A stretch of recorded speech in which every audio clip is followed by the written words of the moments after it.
Hello, everyone. Happy Sunday. I hope you have been having a fantastic weekend.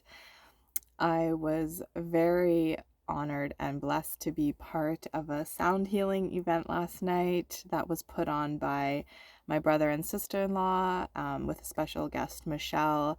So I'm still, you know, in the glows of that magical event. I'm out in my bowler today because I thought it would be a little bit easier and less distractions. Hopefully from my kids, if I could read a chapter from the book. Again, I am reading The Red Tent before I pass it along to my oldest daughter. Now, I didn't realize until I got out here that there is a football game, and because I live close to the stadium, a lot of people park on my streets. So it is a little bit louder out here than than I expected. I'm still parked out on my street because we recently got back from camping and I haven't moved my trailer. So bear with me if it is loud. And if there's a lot of outside noise. So, yeah, just as a reminder, I am reading through this book. It has been quite a number of years since I've read it twice now, but since I first read it, it's been a number of years. Like I read it originally before I had children, and my oldest is now 13. So it's been a long time. There are parts of it that I don't remember. So bear with me if there are things, that come up. Some of the things that I do remember from it, because of the times back then, you are going to hear about the polygamy that was going on, when these men had multiple wives. A lot of these wives, like in the book here, were, sisters. Also, the pedophilia, right? Like of these young women being given to men as wives, and, men choosing these young girls. So that is one thing that I do kind of bring as a warning, to you as I read it.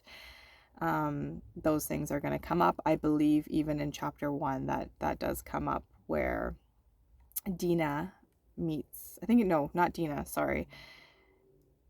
We'll see. I can't remember of who it is. As I said, it's been a long time, but there is somebody in the first chapter, I believe, that does meet who becomes her husband. So we are going to get into this. Sorry, it is quite hot out here. Again, if you would like to follow along, I'm sure this book would be easy to find at your local bookstore or wherever it is that you choose to buy your books. This is the 10th anniversary edition, so I don't know if the different editions change or not, or what is the difference between them, but I am reading out of this, the 10th. So if you are following along with me, I am on chapter 1, and again, please bear with me. I struggle with a lot of the names or the places, pronouncing them properly. So please just be patient with me on that if I'm stumbling on things. Reading out loud is something that has never been a strong point for me. So this is a huge step for me, but it was something that I was feeling very drawn to do, as I wanted to read this book one more time before passing it on to my daughter. It came on very strongly to read this book on the channel with anybody who wished to follow along with me. So just please be very patient with me on that. And if you do know of the proper pronunciations, I ask you that you please share that with me and help me with that. So, chapter 1. Their stories began with the day that my father appeared. Rachel came running into camp, knees flying, bellowing like a calf separated from its mother. But before anyone could scold her for her acting like a wild boy, she launched into a breathless yawn about a stranger at the well, her words spilling out like water into sand. A wild man without sandals, matted hair, dirty face.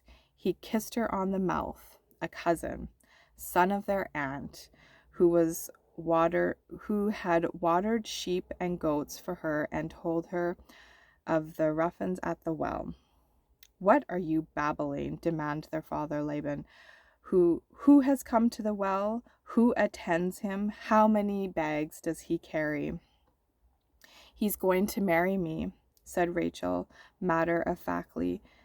Once she caught her breath. He says I am for him, and that he would marry me tomorrow if he could. He's coming to ask you. Leah scolded at this announcement. Marry you, she said, crossing her arms and throwing back her shoulders. You wouldn't be marriageable for another year, said the older girl, who though only a few years older than Rachel, already acted as head woman of her father's small holdings. The 14-year-old mistress of Laban's house liked to take the hotly maternal tone with her sisters. What's all this? And how did he come to kiss you? This is a terrible breach of custom, even if he was a cousin, and even though Rachel was young enough to be treated as a child. Rachel stuck out her lower lip in a pout that would have been childlike only a few hours earlier. Something had happened since opened her eyes that morning, when the most pressing matter on her mind had been to find the place where Leah hid her honey. Leah, that donkey, would never share it with her, but hoarded it for guests, giving taste to pathetic little Bilhah and no one else. All Rachel could think of now was the shaggy stranger whose eyes had met hers with a shock of recognition that had rattled her to the bone. Rachel knew what Leah meant, but the fact that she had not yet begun to bleed meant nothing to her now, and her cheeks burned. What's this? Said Leah, suddenly amused. She is smitten. Look at her, she said. Have you ever seen a girl blush before? What did he do to you? Asked Laban, growling like a dog who scents an intruder near his herd. He clenched his fist and beaded his brow and turned his full attention to Rachel, the daughter he had never once hit, the daughter whom he rarely looked at full in the face. She had frightened him from her birth, a tearing, violent entry that had killed her mother. When the baby finally emerged, the women were shocked to see that such a small one, a girl at that, who had caused so many days of trouble, costing her mother so much blood, and finally her life. Rachel's presence was as powerful as the moon, and just as beautiful. Nobody could deny her beauty. Even as a child who worshipped my own mother's face, I knew that Leah's beauty paled before her younger sister's, a knowledge that always made me feel like a traitor. Still denying it would have been like denying the sun's warmth. Rachel's beauty was rare and arresting. Her brown hair shaded to bronze, and her skin was golden, honeyed perfect. In that amber setting, her eyes were surprisingly dark, not merely dark brown, but black as polished obsidian or the depth of a well. Although she was small-boned and even when she was a child, small-breasted, she had muscular hands and a husky voice that seemed to belong to a larger woman. I once heard two shepherds arguing over which was Rachel's best feature, a game I, too, had played. For me, the most wonderful detail of Rachel's perfection were her cheeks, which were high and tight on her face like figs. When I was a baby, I used to reach for them, trying to pluck the fruit that appeared when she smiled. When I realized there was no having them, I licked her instead, hoping for a taste. This made my beautiful aunt laugh from deep in her belly. She loved me better than all her nephews put together, or so she said, as she wove my hair into elaborate braids for which my own mother's hands lacked patience or time. It is almost impossible to exaggerate the dimension of Rachel's beauty. Even as a baby, she was a jewel upon whatever hip bore her from place to place, an ornament, a rare pleasure, the black-eyed child with golden hair. Her nickname was Tuki, which means sweetness. All the women shared in Rachel's care after her mother, Huna, died. Huna was skilled midwife known for her throaty laugh and much mourned by the women. No one grumbled about tending to Huna's motherless daughter, and even the men, for whom babies held as little fascination as cooking stones, would stop to run a calloused hand across the remarkable cheek. They would rise, smelling their fingers and shaking their heads. Rachel smelled like water, really. Whenever my aunt walked, there was a scent of fresh water. It was an impossible smell, green and delight, and in those dusky hills the smell of life and wealth. Indeed, for many years, Laban's was the only reason his family hadn't starved. There were hopes early on that Rachel would be a water witch, one who could find hidden wells and underground streams. She not fulfilled that hope, but somehow the aroma of sweet water clung to her skin and lodged in her robes. Whenever one of the babies went missing, more often than not, the little stinker would be found fast asleep on her blankets, sucking his thumb. No wonder Jacob was enchanted at the well.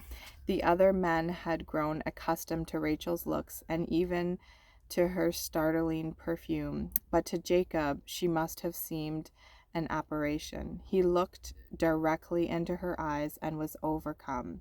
When he kissed her, Jacob cried out with the voice of a man who lies with his wife. The sound woke Rachel out of her childhood. I'm just going to stop right there because obviously we've heard how old she is and Jacob being a man. So yeah, just like I said, just bear with me as, you know, we are going to see these types of things in this book, but that is, I guess, how the times were. But there was barely time to hear Rachel describe their meeting before Jacob himself appeared. He walked up to Laban, and Rachel watched her father take his measure. Laban noticed his empty hands first, but he also saw that the stranger's tunic and cloak were made of fine stuff. His water skin was well crafted, and his knife hilt was carved of polished bone. Jacob stood directly before Laban and dropped his head, proclaiming himself. Uncle, I am the son of Rebekah, your sister, the daughter of Nahor and Micah. As you are their son, my mother has sent me to you. My brother has chased me to you. My father has banished me to you. I will tell you the whole story when I am not so dirty and weary. I seek your hospitality, which is famous in the land. Rachel opened her mouth to speak, but Leah yanked her sister's arm and shot her with a warning glance. Not even Rachel's youth would excuse a girl speaking out when men were addressing one another. Rachel kicked at the ground and thought poisonous thoughts about her sister, the bossy old crow and cross-eyed goat. Jacob's words about Laban's famous hospitality were a courteous lie, for Laban was anything but pleased by the appearance of his nephew. Not much caused the old man pleasure, and hungry strangers were unwanted surprises. Still, there was nothing to be done. He had to honor the claim of kinsmen, and there was no denying the connection between them. Jacob knew the names of Laban's, recognized his sister's face on the man standing before him. "You are welcome," Laban said, without smiling or returning his nephew's salute. As he turned and walked away, Laban pointed his thumb at Leah, assigning her the task of seeing to his nuisance. My mother nodded and turned to face the first grown man, who did not look away when confronted by the sight of her eyes. Leah's vision was perfect. According to one of the more ridiculous fables embroidered around my family's history, she ruined her eyes by crying a river of tears over the prospect of marrying my uncle Esau. If you believe that, you might also be interested in purchasing a magical toad that will make all who look upon you swoon with love. But my mother's eyes were not weak or sick or rheumy. The truth is, her eyes made others weak, and most people looked away rather than face them. One blue lapis and the other green as Egyptian grass. When she was born, the midwife cried out that a witch had been brought forth and should be drowned before she could bring a curse on the family. But my grandmother Ada slapped the stupid woman and cursed her tongue. "Show me my daughter," said Ada, in a voice so loud and proud even the men outside could hear her. Ada named her beloved last-born Leah, which means mistress, and she wept a prayer that this child would live, and she had buried 7 sons and daughters. There were plenty who remained convinced that the baby was a devil. For some reason, Laban, who was the most superstitious soul you could imagine, spitting and bowing whenever he turned to the left, howling at every lunar eclipse, refused to hear suggestions that Leah be left outside to die in the night air. He swore some mild oath about the femaleness of this child, but apart from that, Laban ignored his daughter and never mentioned her distinction. Then again, the woman suspected the old man could not see color at all.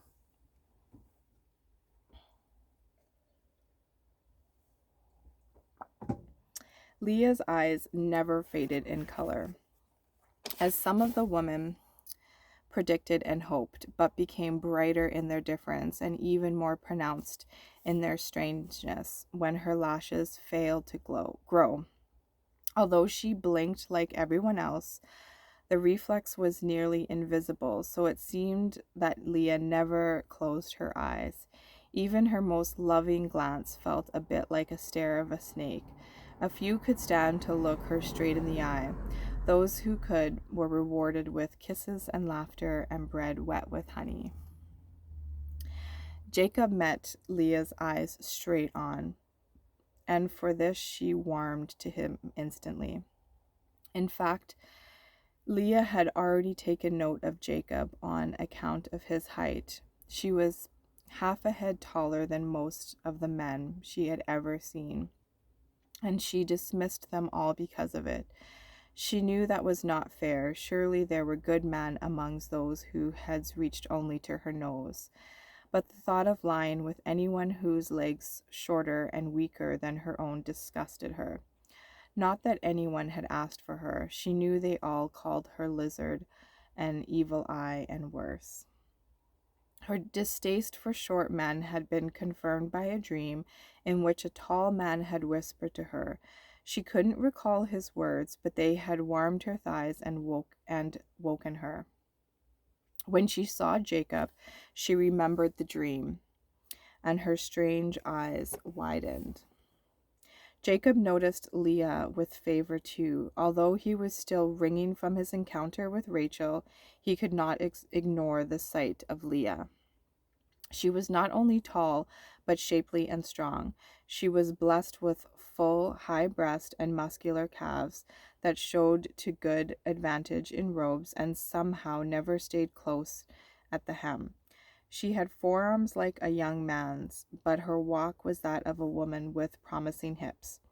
Leah had dreamed once of a pomegranate split open to reveal the 8 red seeds. Zilpah said the dream meant she would have 8 healthy children, and my mother knew those words to be true the way she knew how to make bread and beer. Leah's scent was no mystery. She smelled of the yeast she handled daily, brewing and baking. She reeked of bread and comfort, and it seemed to Jacob of sex. He stared at this giantess, and his mouth watered. As far as I know, he never said a word about her eyes. My aunt Zilpha, Lebaon's second-born, said she remembered everything that ever happened to her. She laid claim to memories of her own birth and even of days of her mother's womb. She swore she could remember her mother's death in the red tent, where she sickened within days after Ziphia's arrival in the world, feet first.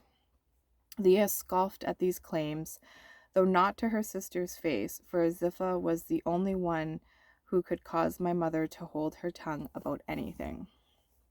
Ziphah's memory of Jacob's arrival is nothing like Rachel or Leah's, but then Zilpah had little use for men, whom she described as hairy, crude, and half-human.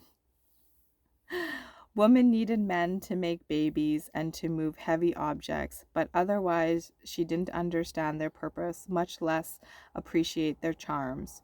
She loved her sons passionately until they grew beards, but after that could barely bring herself to look at them.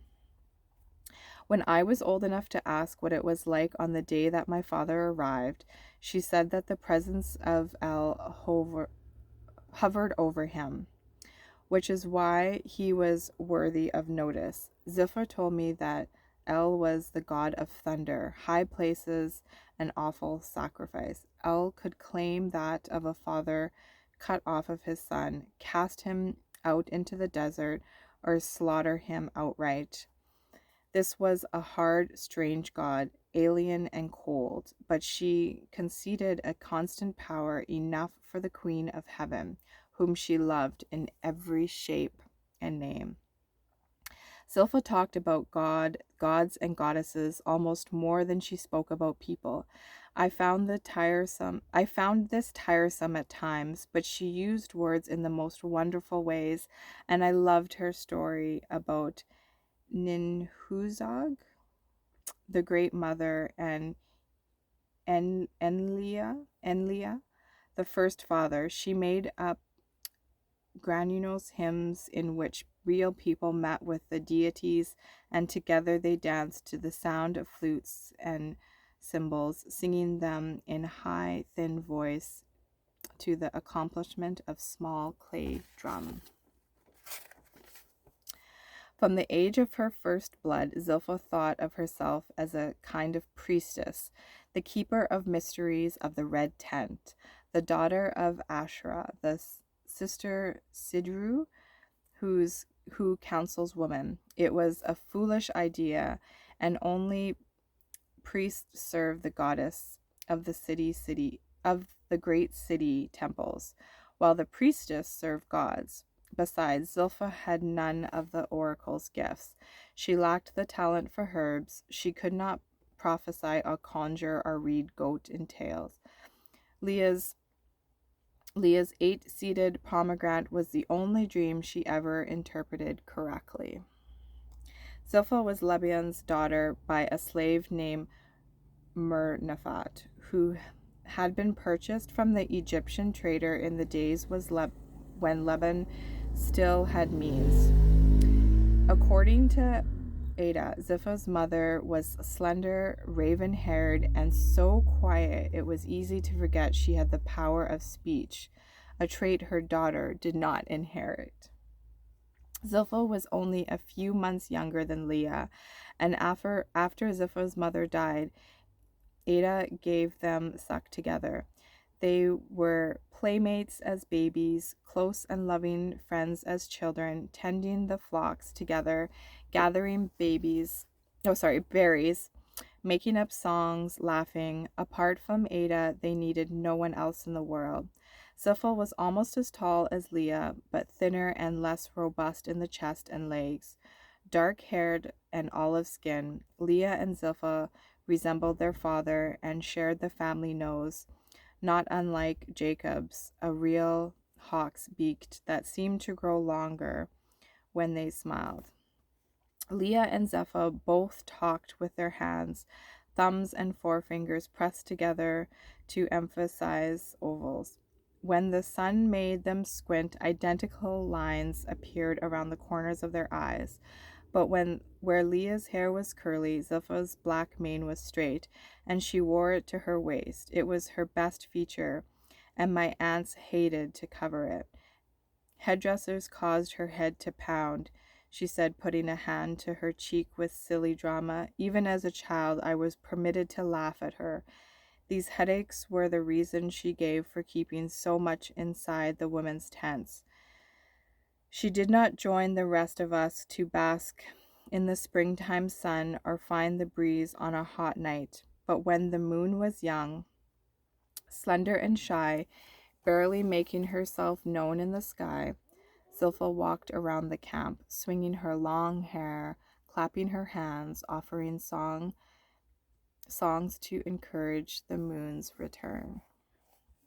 When Jacob arrived, Bilhah was a child of 8, and she remembered nothing of the day. She was probably up in a tree somewhere, sucking on her fingers and counting the clouds, said Leah, repeating the only thing that she remembered of Bilhah's early years. Bilhah was the family orphan, the last daughter born to Laban's seed. She was the child of a slave, Tifnut, a tiny black woman who ran off one night when Bilhah was old enough to know she had been abandoned. She never got over that hurt, said Zilpha, with great gentleness, for Zilpha respected pain. Bilhah was alone among them. It's not just that she was the youngest and that there were 3 other sisters to share the work. Bilhah was a sad child, and it was easier to leave her alone. She rarely smiled and hardly spoke. Not even my grandmother, Ada, who adored little girls and gathered motherless Zilpha into her inner circle and doted upon Rachel, could warm to this strange, lonely bird who never grew taller than a boy of 10 years and whose skin was the color of dark amber. Bilhah was not beautiful like Rachel, or capable like Leah, or quick like Zilpha. She was tiny, dark, and silent. Ada was exasperated by her hair, which was springy and moss, and refused to obey her hands. Compared to the other 2 motherless girls, Bilhah was neglected dreadfully.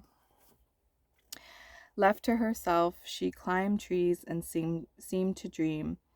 From her perch, she studied the world, the patterns in the sky, the habits of animals and birds. She came to know the flocks as individuals, giving each animal a secret name to match its personality.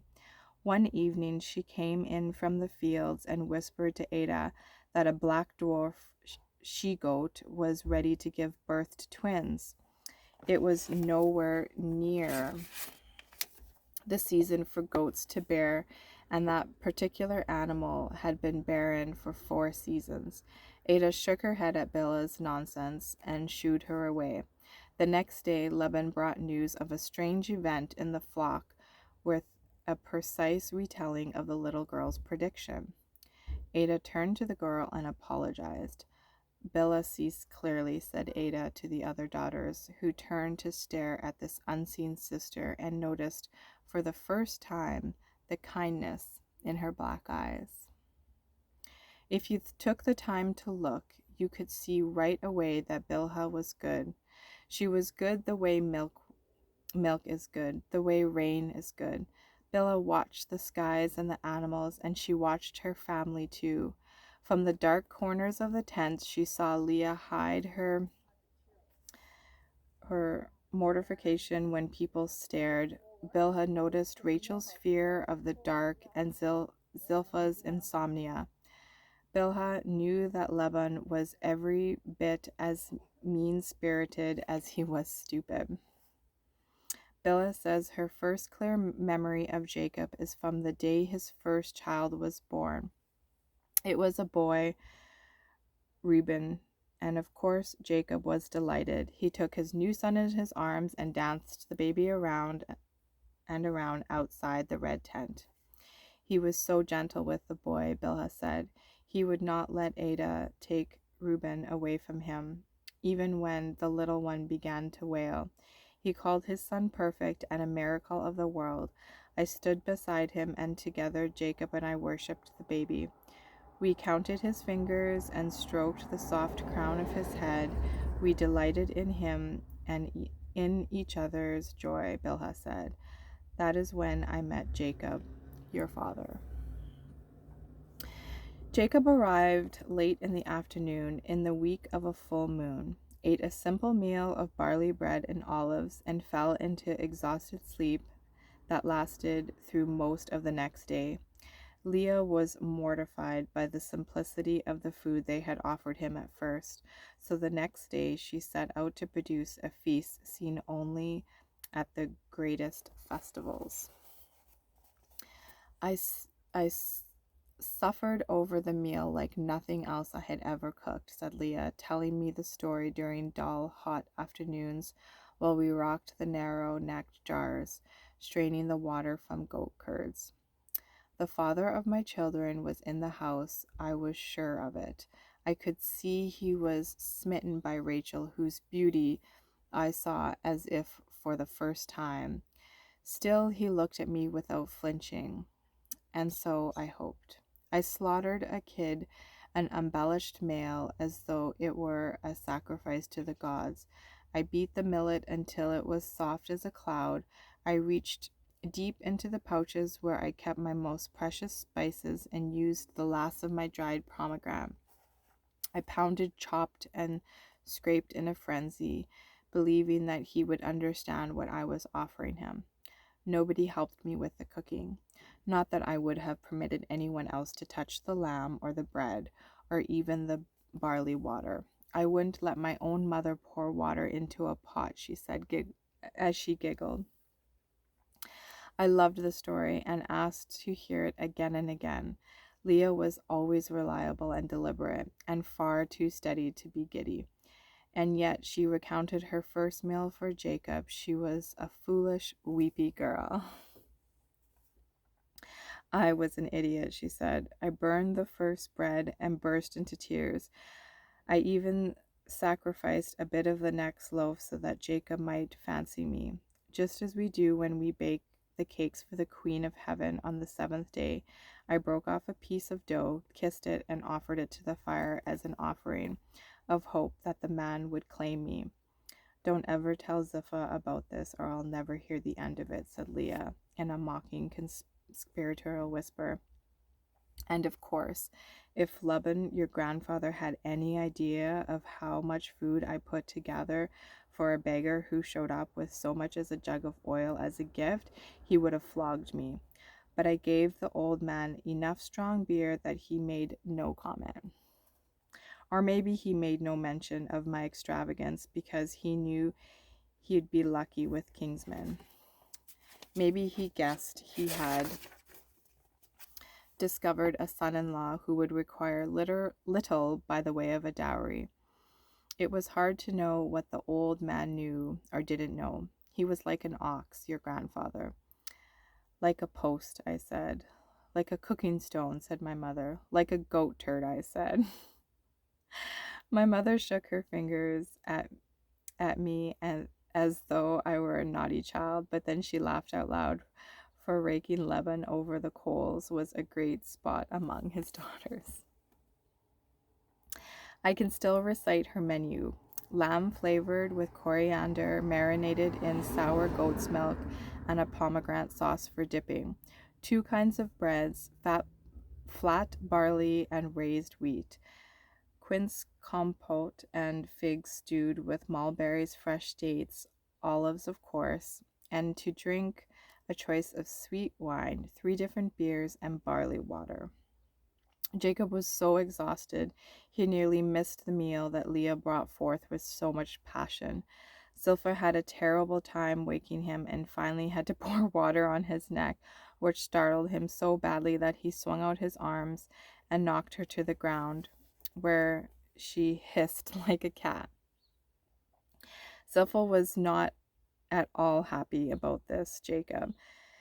She could see that his presence had changed things between the sisters and would weaken her bond to Leah. He offended her because he was so much more attractive than any other man they saw, foul-mouthed shepherds and the occasional trader who looked at the sisters as though they were a pack of ewes. Jacob was well-spoken and fair of face, and when he met Leah's gaze, Zilpha understood that their lives would never be the same. She was heartsick and angry and helpless to stop the change, though she tried. When Jacob finally awoke and came to sit at Lebian's right outside his tent, he ate well. Leah remembered his every bite. He dipped into the lamb stew over and over and had 3 helpings of bread. I saw that he liked sweets and that he preferred the honeyed brew to the bitter flavored drink that Lebian gulped down. I knew how to please his mouth, I thought. I will know how to please the rest of him. This line would always get to my other mothers, shrieking and slapping their thighs, for although she was a practical woman, Leah was also the lewest of her sisters.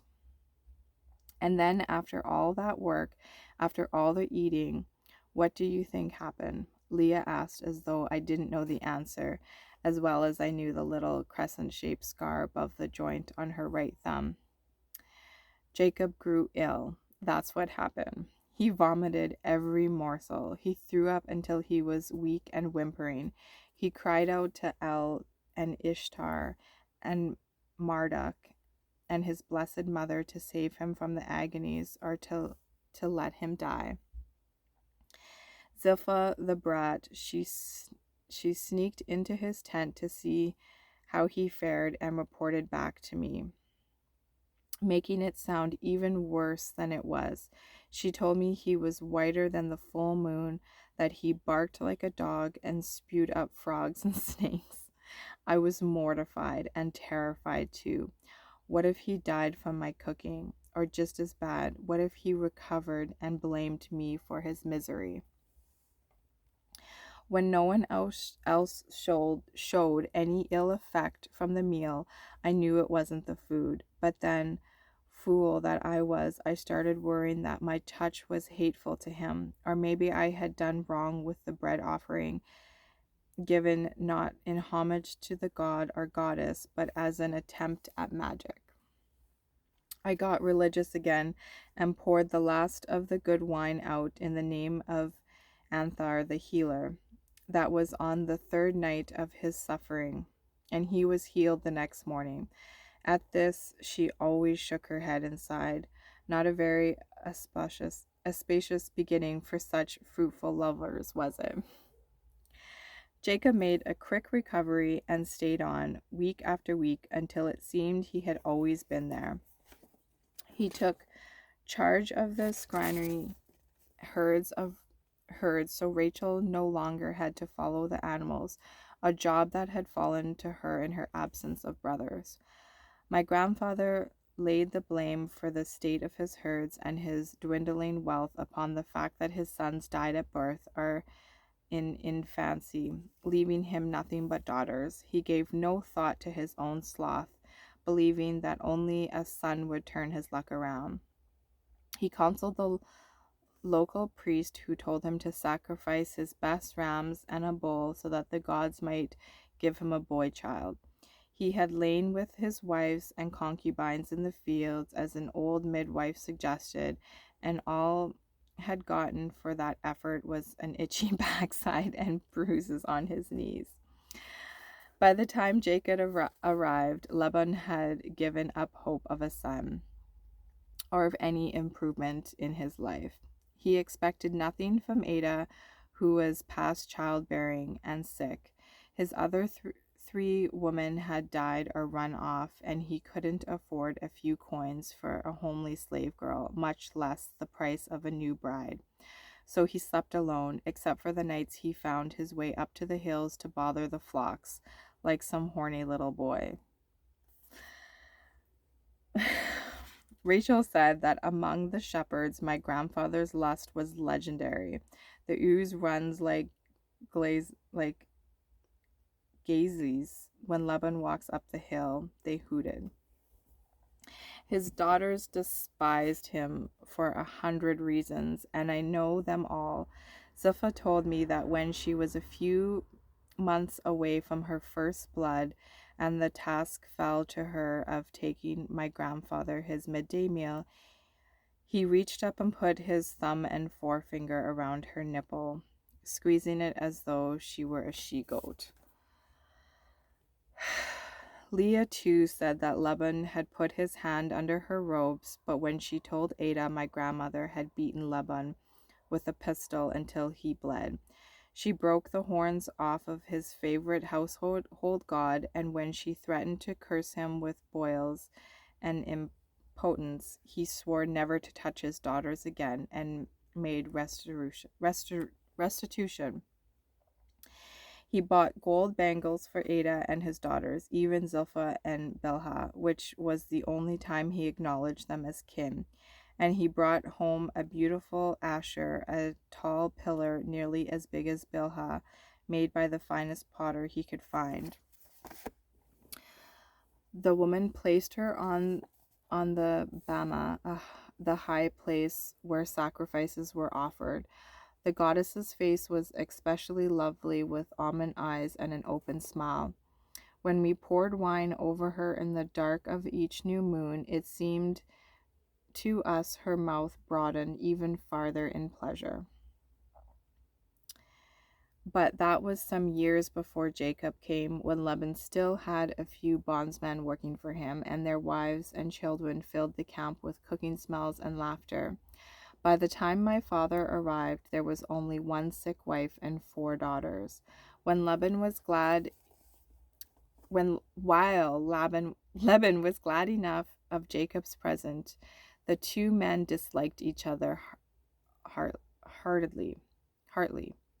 Although different as a raven and a donkey, they were bound by blood and soon by business. Jacob, it turned out, was a willing worker with a talent for animals, especially dogs. He turned Laban's 3 useless Mongols into fine shepherds. Whilst the dogs raced to his side, he clapped and they would run in circles and get the sheep to move after him. He yodeled and they stood guard with such ferocity. I can't say this word. Ferocity, you know what I'm trying to say, that Laban's fox never again saw harm from a fox or jackal. And if there were poachers, they ran off rather than face the barrel teeth of the fierce little pack. Jacob's dogs were soon the envy of other men who offered to buy them. Instead, he traded a day's work for the stud of a male cur with cunning wolfish eyes.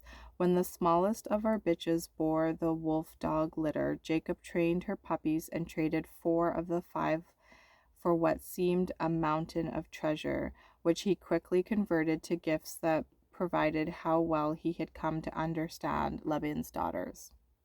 He took Rachel to the well where they had met and gave her the blue lapis ring she wore until her death. He sought out Leah where she was combing wool, and without a word handed her 3 finely hammered gold bangles. To Zilpah he gave a small votive vessel in the shape of Anath, which poured libations through the nipples.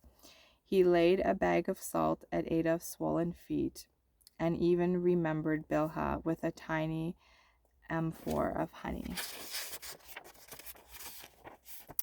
Laban's complained that his nephew should have turned over the profit from the puppies directly to him, since the mother was his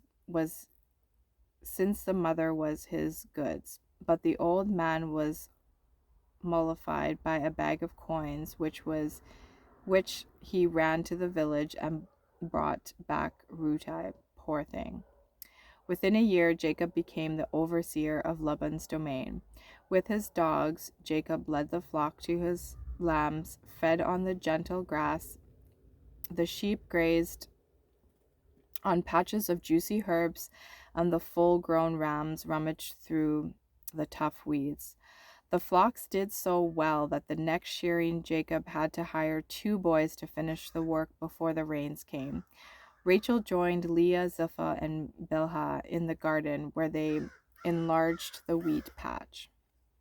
Jacob made Laban agree to sacrifice 2 fat lambs and a kid to the gods of his fathers as thanks for the bounty. Leah baked raised cakes from the precious stalks of wheat for the sacrifice too, which was carried out as Jacob directed.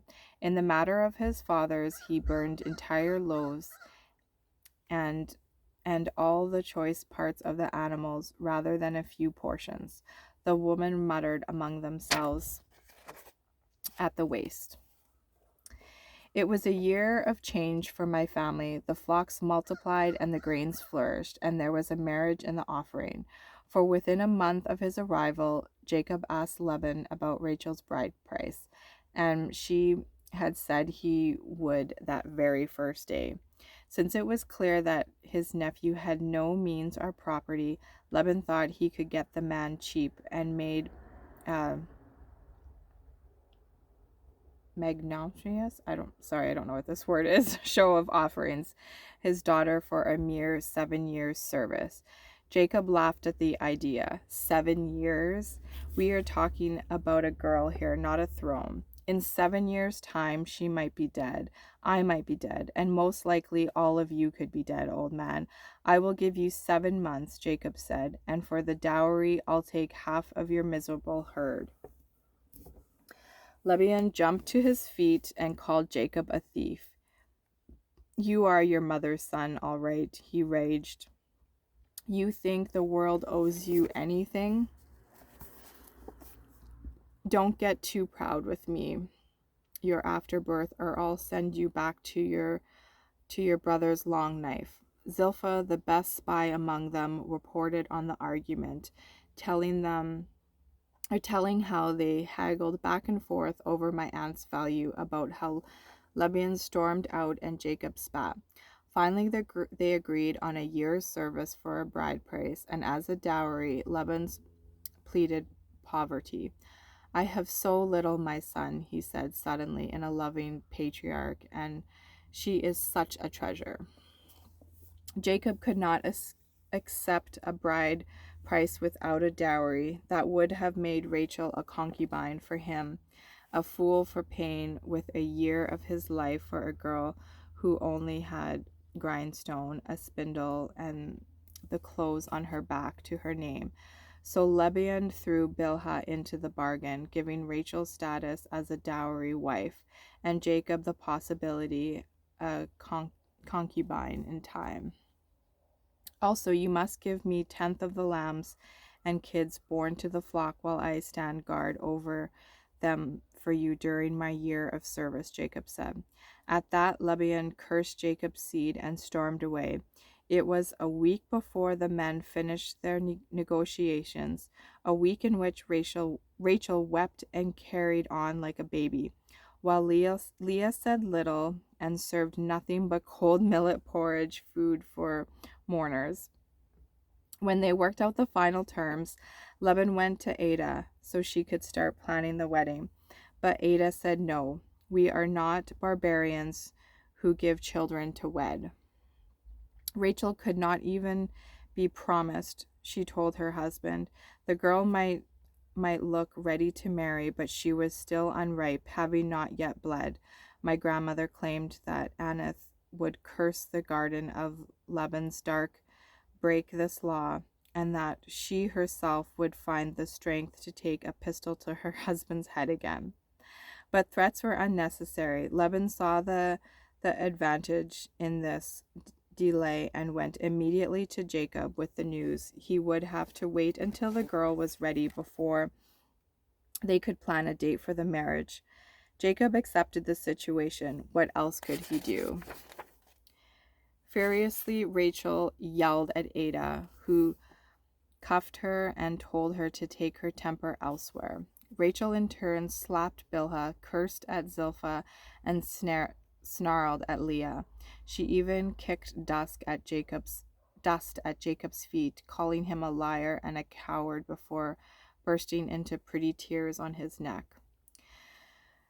She began to nurse dark fears about the future. She would never bleed, never marry Jacob, never bear sons. Suddenly, the small, high breast of which she had been so proud seemed puny to her. Perhaps she was a freak, a hermaphrodite, like the gross idol in her father's tent, the one with a tree stalk between its legs and teats like a cow. So Rachel tried to rush her season. Before the next new moon, she baked cakes of offerings to the Queen of Heaven, something she had never done before. She slept a whole night with her belly pressed up against the base of Asherah's, but the moon waned and grew round again while Rachel's thighs remained dry. She walked into the village by herself to ask the midwife Ina for help, and was given an infusion of ugly nettles that grew in nearby wadi. But again the new moon came, and again Rachel remained a child. As the following moon waned, Rachel crushed bitter berries and called her older sisters to see the stain on her blanket.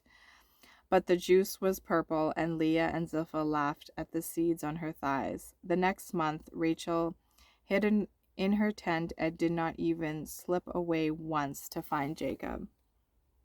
Finally, in the 9th month after Jacob's arrival, Rachel bled her first blood and cried with relief. Ada, Leah, and Zilpah sang the piercing, throaty song that announces births, deaths, and woman's ripening. As the sun set on the new moon, when all the women commenced bleeding, they rubbed henna on Rachel's fingernails and on the soles of her feet. Her eyelids were painted yellow, and they slid every bangled gem and jewel they could be found onto her fingers, toes, ankles, and wrists. They covered her head with the finest embroidery and led her into the red tent. They sang songs for the goddess of Inaha and the lady Asher of the sea.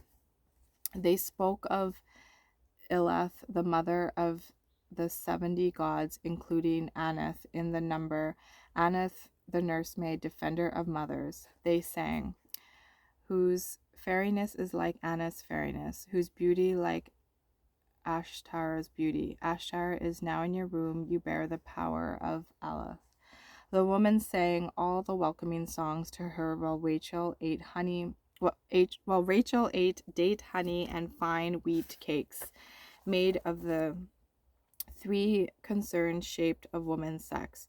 She drank as much sweet wine as she could hold.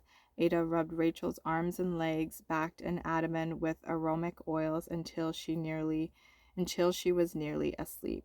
By the time they carried her out into the field where she married the earth, Rachel was stupid with pleasure and wine. She did not remember how her legs came to be caked with earth and crusted with blood and smiled in her sleep. She was full of joy and anticipation, lazing in the tent for the 3 days, collecting the precious fluid in a bronze bowl. For the first moon blood of a virgin was a powerful libation for the garden. During those hours, she was more relaxed and generous than anyone could remember her. As soon as the women rose from their monthly rites, Rachel demanded that the wedding date be set. None of her foot stampings could move Ada to change the custom of waiting 7 months from the first blood. So it was arranged, and although Jacob had already worked for a year for Laban, the contract was sealed, and the next 7 months were Laban's too. So that is chapter 1. That took me a lot longer than I thought to get through. So I appreciate if you are still with me. I am going to end it there, and we will be back soon for chapter 2. I would love to hear any comments from you down below of what you are thinking about this so far. Obviously, there are a lot of things that come up in here that we are not used to or accustomed hearing, way different times than what we live in now. But when at the end, when you hear about the beauty of her first blood and how much they honor that and put into that, I think it's just absolutely beautiful. So I hope you enjoyed this, and we will chat again soon.